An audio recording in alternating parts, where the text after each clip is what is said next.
Marco, Sean, vroom vroom. vroom vroom. Yes, Where we go over along the coast or through the valley? you know, Are I you guys prefer the driving coast. again? We're We driving this are. year. We're All back on the right. road. Yes, Yeah. I'll After a be few years. I'll be arriving from LA this year, Yeah. and so we figured we'll take the journey up. There will be some surprise, like That's right. stopping somewhere Probably for us too. in the middle of nowhere, probably, considering the road we're gonna do. But Yeah, no, it's gonna be fun. Back I, back to the I'm origin picturing story. Harris Ranch is on the stoppage points. Have a good sniff of some cows. There you go. Pass on that one. But no, the journey up to see our good friends, including one who's here on with us, Mr. Tim Brown. Tim, how are you? It's good to see you. Good to see you too.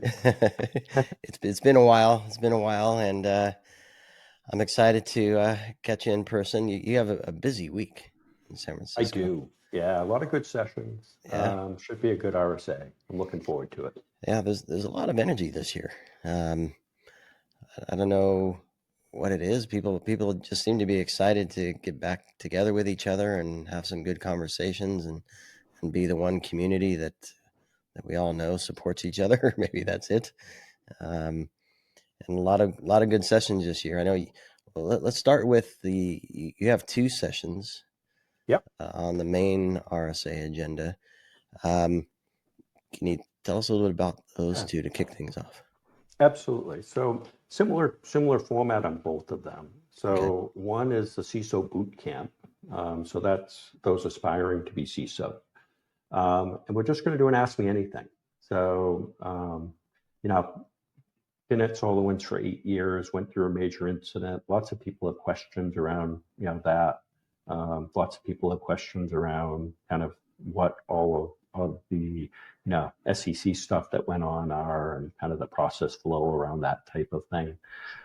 So, people have questions. So I love open forum. These will be closed door, Chatham House rules. So we can really be pretty open on answers on things. So look forward to for the boot camp one, as well as the Cyber Leaders Forum. So Can I ask Cyber you one Leaders thing Forum. on the boot camp? Just Yeah, out of curiosity. So sadly, I can't be in there because press is not you're allowed not and Chatham invited. House rules are Sorry. in place. But do you expect most of the conversation to be around the incident, or do you think there'll be broader, more not necessarily more strategic, but broader, also strategic, and may perhaps even down into some tactical things, programmatic things? Yeah, I think some of them will be, one of the things that we've seen, which is sad, is because of the stuff that's going on with me, people are hesitant to take that jump into the CISO role. Hmm. We see a lot of deputies that really don't want to take on the CISO role.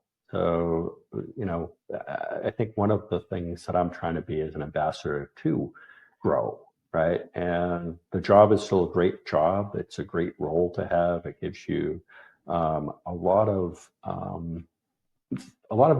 not just importance, but a lot of decisions that you're driving the company towards the right direction. A lot of capability to set the design, set the goal, set the architecture. All of those things happen when you're the CISO. When you're the deputy, you're following somebody else. So it's really a great progression for people, and we'll get liability under control. So that will happen. And Yeah. one You thing and that Joe we have Sullivan are on the to same mission on that front. yeah, absolutely. Yeah. Joe didn't have support. I had great support. So that's our contrast, but we're both in full agreement that, yeah, it's a really important and great role that we need to encourage people to get into. So that's one of my big messages for the boot camp. I think from at a human level and for the industry and for the community, this is extremely important. I'm sure it wasn't an easy moment. It wasn't an easy moment for Joe, for you, or for anybody that find himself. But it's also, if the community comes together and there is understanding, there is growth. And Yep. maybe that's my question for you. I mean, I don't think people understand. People maybe afraid to ask that question, but maybe they shouldn't, as you said, because what? I mean, what happened after that? Yeah, I mean, growth is important. And just remember, our industry is only 30 years old. Right. We're little children, Mhm. right? We're, accounting industry, hundreds of years, thousands of years old. So we're maturing. So, as we mature, we have to put controls in place. We have to put rules in place. We have to put safeguards in place. We have to, figure out what responsibility we have as CISOs, what responsibility we don't have as CISOs. So it's just a natural maturing model that we're going through. So that's the way that I look at it, and one that we'll get through, no question. And as we get through it, we all get better and stronger. Yep. We take less time thinking about it, more time, practicing and, operating the way that we need to. Yeah. Yeah. Good guardrails in practice. We can make decisions based on experience and not have to figure out if our gut's telling us the right thing. So Yep. the other session, very, very similar, I think, in terms of Format. Yep. different group. So the one we were just talking about is the CISO Bootcamp. The other one's Cyber Leader Forum. Yeah. So different roles in Yeah. there. What's that look Yeah, like? absolutely. Invited forum. So it's invited folks that have been in the industry, CISOs, directors, deputies, those types of things. So more mature kind of audience, those who've been playing the role. In the last few years, I've met many. Haven't met everybody yet, so it's always good to go and talk to folks. So, the questions there, they will range from different things. We're focusing a lot on mental health and stress and how you manage stress. So that's one that comes up often. I'm not a great poster child for that one. I thought I managed stress well, had a heart attack, so I guess I wasn't managing it as well as I thought. But there's still just the realization of that, right? So we're all trying to develop our own methods to be able to manage through things. So important to be doing that. They'll talk about, liability, what controls we have, where we might be headed. Big questions on whether we need personal insurance as a CISO or not. So I expect that conversation will go in that direction. Yeah, makes sense. And for those two, so invitation only, is that people are already invited if they're to be included, or somebody can make a request And to get be in. or third party Yeah, introduction to say, please include this person? they can, but there is a waiting list I heard the other day. So you can get on the waiting list for the session, but should be exciting. Should be kind of a full day or full series of presentations under that banner of CISO Bootcamp and CLF. Yeah. And here again is, the value of the community, the sharing, the not hiding things under, in the closet or under the carpet and just pretend never happened. And not only in terms of breaches and the risk of the jobs, but also, the personal aspect of this. And if I think Sean can definitely agree with me, and the industry's definitely changed. The community has changed. We jump on those kind of, either if they're closed door conversation or more open psychological, mental health conversation. People, they get booked. I mean, you Yep. just can't get in unless you jumped on it. So that means a lot, I think, again, for the maturity of the community. It does. It does. And, I think we're just trying to get our guardrails set. And I think the industry as a whole is growing. And, we'll get there, no question. So, in the last 4 years or last 2 years since I've been charged, the position's been elevated to different position, right? I think people have, CISOs are getting listened to more. Their expectations of a CISO are more. So I think those are good things. It'll be good to meet folk, good to talk to it. In certain forums, I do open sessions as well. So The other one is an open session, the Cloud Security Alliance. That's on Monday. Yeah, tell us about that too. Yeah, it's a summit. Yeah. So that's Cloud Security Alliance Summit. They usually do it on Mondays, so this one's on Monday. Myself and Chris Hoff, who's the CISO for LastPass, goes by Hoff. So Hoff and I will close the session, the last session of the day. I think it's like 3:30, and we'll spend probably like 20 minutes, half hour at most, talking about kind of what an incident is, and then take questions. That one is open. That one is recorded. That one, will be there for people to listen to, or if they can get in, they'll, please feel free to, come visit. Yeah, I can say that the CSA Summit is always a hit at RSA, and I've been to others as well. And Jim does a great job pulling everybody together, and I'm excited to see you and Hoff on the same stage at the same time. That's cool. Yeah, it should be fun. And always good conversation. Yeah, absolutely. So that's on Monday. So you have, let's see, Monday, Tuesday, Wednesday, 3 different sessions. So Yep. you have a little time in between your presentation and chats. What else are you doing? A couple other things. So I've got on Wednesday morning, a crisis simulation. So we're going to run through an incident, simulate a crisis. One of the companies I'm on the advisory board for, Cytactic, them and Hyperwise. Yeah, Hyperwise. Wednesday AM around 7:30, they're doing a breakfast session. And in that, we're going to really walk through a crisis. We're going to walk through a tabletop. We're going to walk through, what a crisis looks like and what you should do and the flow you should use.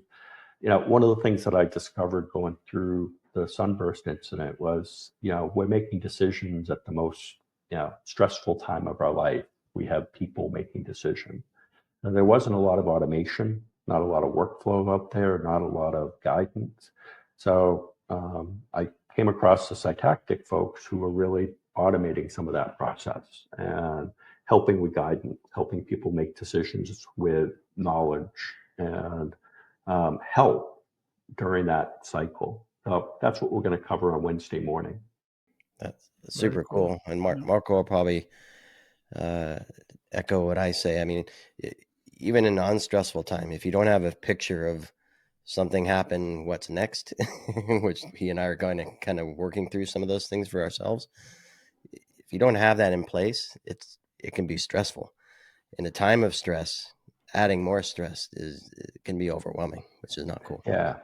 So not knowing, not having a plan is probably the worst. Not knowing, not having a plan, not having an expectation, right? What should I expect, right? Yeah. And truthfully, that's where we were, and 4 years ago, trying to go through this. Lucky we had great guidance, and we had really good people who had gone through many of them. Yeah. So they really helped set some expectations. But it would have been much better if I had that experience of, oh, this is what I expect next. This is what I expect next. This is what I expect next. So, those are the things we're trying to put into a platform to help people. Yeah. And, there is two ways. One, you're the one that is in the middle of it, as it happened to you. And then you use your experience to tell other people, look, you don't need to hit the head on the wall. Let me tell you, there are ways to handle it. But what I want to talk about for a minute, because you've been to many, obviously, RSA conferences and other conferences. You've been around for a very long time. And as I'm reflecting, as you're talking about this thing, that be conscious about the fact that, things will happen. You need to be ready.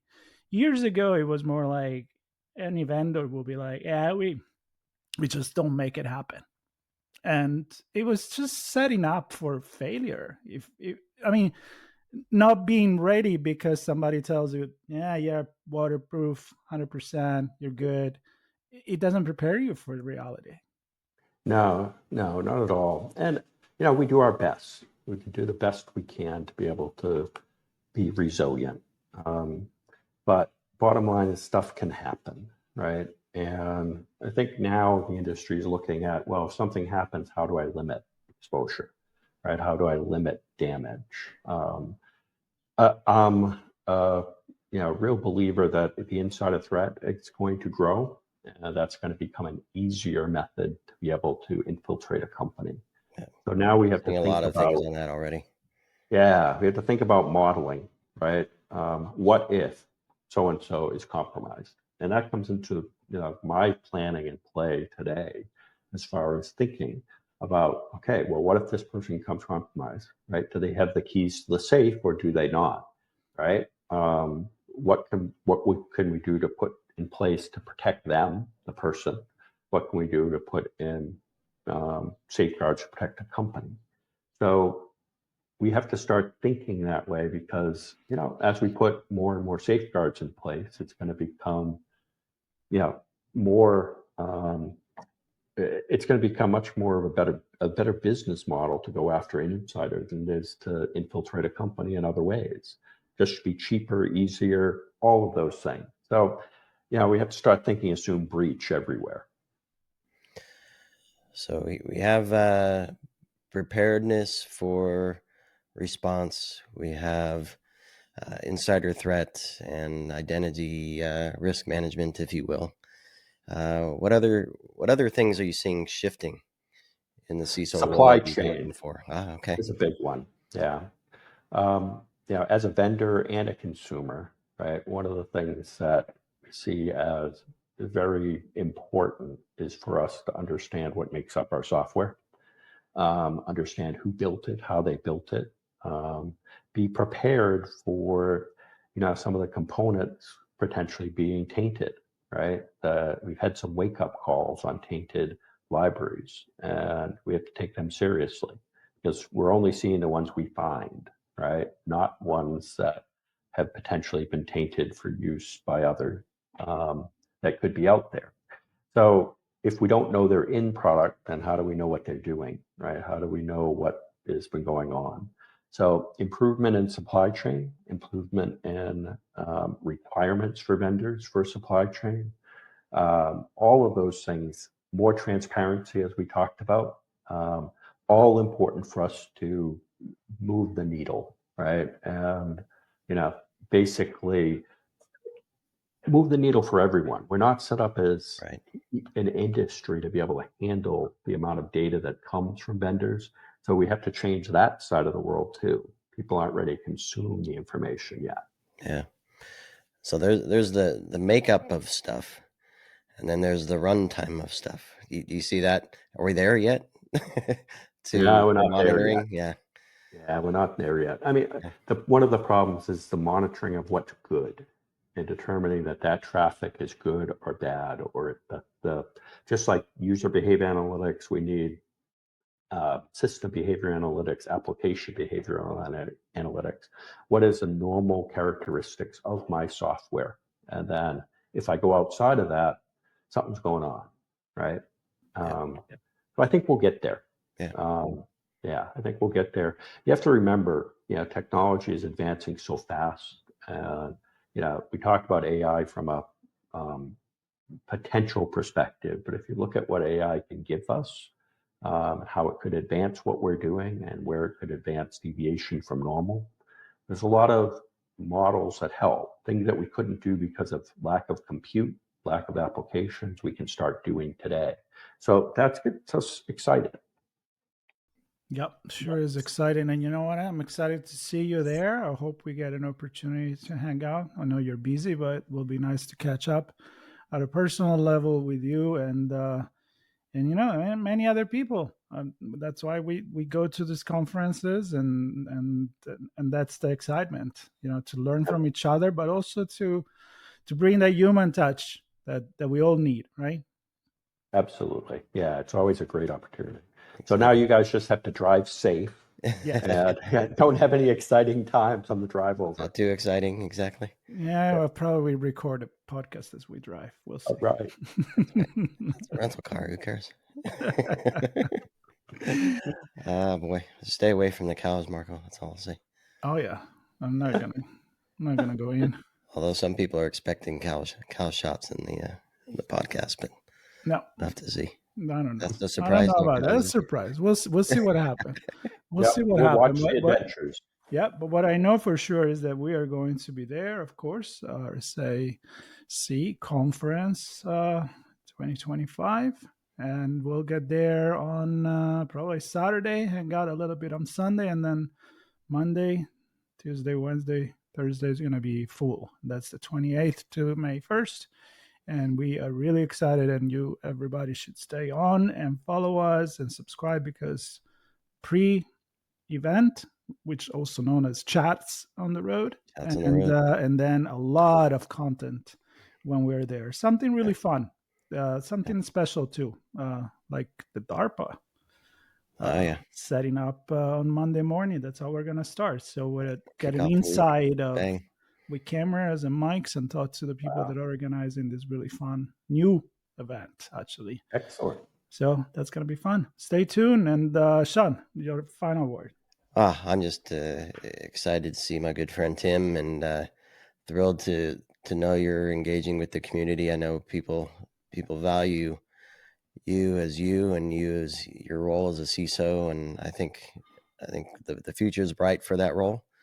And I love that you're taking the time to help others understand what it means to them, and what it means to the community, what it means to our world as our businesses try to run safely. So kudos to you, my friend, for all you're doing.